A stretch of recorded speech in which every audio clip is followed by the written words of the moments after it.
Hello बच्चों, let's see the given question. The question says the heat absorbed by a system in going through a given cyclic process is option A given है 431.2 joule, option B given है 119.6 joule, option C given है 616 joule, option D given है 61.6 joule. So इस question के लिए जो की concept यहाँ पे we will write is the concept of cyclic process.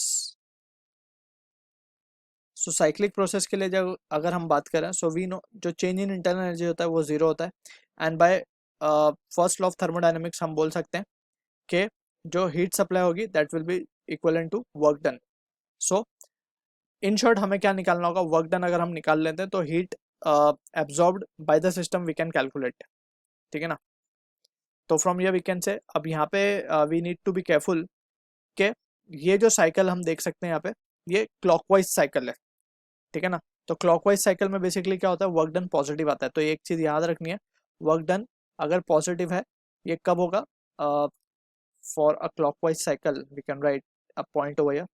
इस तरीके से बना लेते हैं. क्लॉकवाइज साइकिल के लिए वर्क डन कैसा आता है, पॉजिटिव आता है. ठीक है. For an anti clockwise cycle work done comes out to be negative. ये भी हम देख सकते हैं किस तरीके से, क्योंकि हम ऊपर वाले कर्व का अगर पॉइंट कंसिडर करेंगे ऊपर वाले का, तो ऊपर का जो शेडेड एरिया होगा वो ज़्यादा होगा कंपेयर टू दिस एरिया. ठीक है ना. तो यहाँ पे हम देख सकते हैं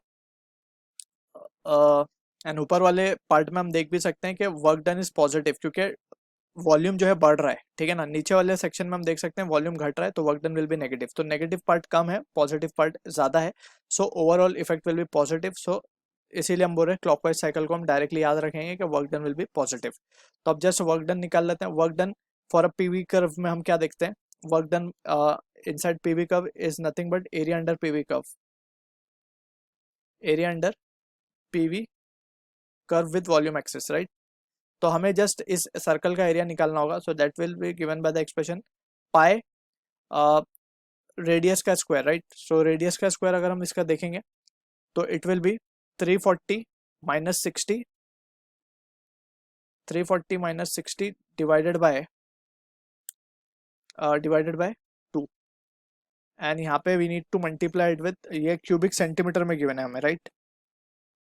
सो क्यूबिक सेंटीमीटर में हम इसको क्या लिख सकते हैं, तो क्यूबिक सेंटीमीटर के लिए हम लिखेंगे 10⁻⁶ और किलो पास्कल के लिए हम लिखेंगे 10⁻3, राइट. हमें दोनों ही यूनिट कंसिडर करनी पड़ेंगी. ठीक है. तो ये हो जाएगा हमारे पास and it will be square over here. तो ये आ जाएगा पाई इंटू 140 का स्क्वायर 10⁻⁻3. तो इसको सॉल्व करेंगे. So this value comes out to with 61.57 joule. अब नियरेस्ट पॉसिबल आंसर हम देख सकते हैं option D will be the matching answer with this. I hope you understood the solution. All the best.